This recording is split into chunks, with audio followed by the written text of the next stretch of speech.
پناہ مانگتا ہوں میں اللہ کی شیطان مردود سے، اللہ کے نام سے جو بڑا مہربان نہایت رحم فرمانے والا ہے۔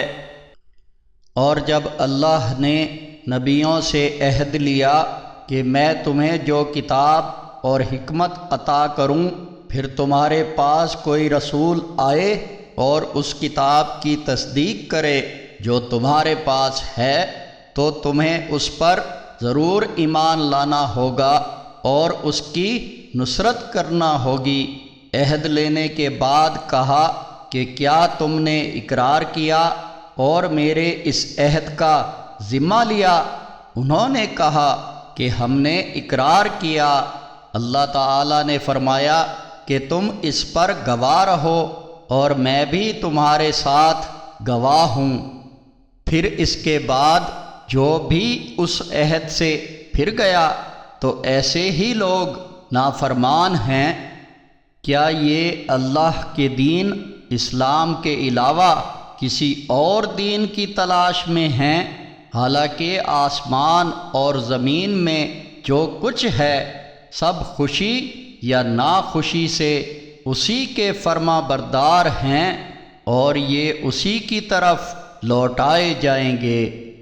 اے نبی محمد صلی اللہ علیہ وسلم، آپ کہہ دو کہ ہم ایمان لائے اللہ پر اور اس پر بھی جو ہم پر نازل ہوا ہے اور جو ابراہیم اور اسماعیل اور اسحاق اور یعقوب علیہم السلام اور اس کی اولاد پر نازل ہوا، اور جو موسیٰ اور عیسیٰ اور دیگر انبیاء علیہم السلام کو ان کے رب کی طرف سے عطا کیا گیا، اور ان کے درمیان کسی میں بھی کوئی فرق نہیں کرتے، اور ہم اسی کے فرما بردار ہیں۔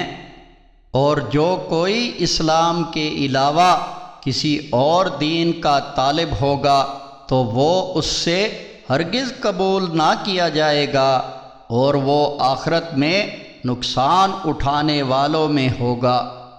اللہ ایسے لوگوں کو کیوں کر ہدایت دے گا جو ایمان لا کر کافر ہو گئے، جبکہ وہ اس کی گواہی بھی دے چکے تھے کہ یہ رسول سچے ہیں اور ان کے پاس اس کی واضح نشانیاں بھی آ گئی تھیں۔ اللہ ایسے ظالموں کو ہدایت نہیں دیتا۔ ان کی سزا یہی ہے کہ ان پر اللہ کی لعنت ہو، فرشتوں اور سارے انسانوں کی لعنت ہو۔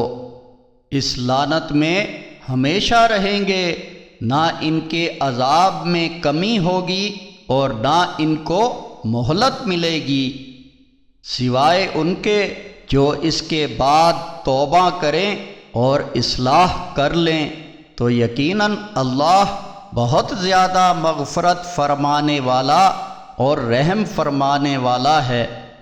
جن لوگوں نے ایمان لانے کے بعد کفر کیا پھر کفر میں بڑھتے ہی رہے، ان کی توبہ ہرگز قبول نہ ہوگی، اور یہی لوگ گمراہ ہیں۔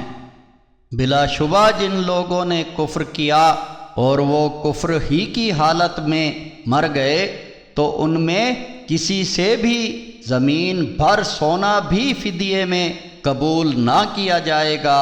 ان کے لیے دردناک عذاب ہے اور ان کا کوئی بھی مددگار نہ ہوگا۔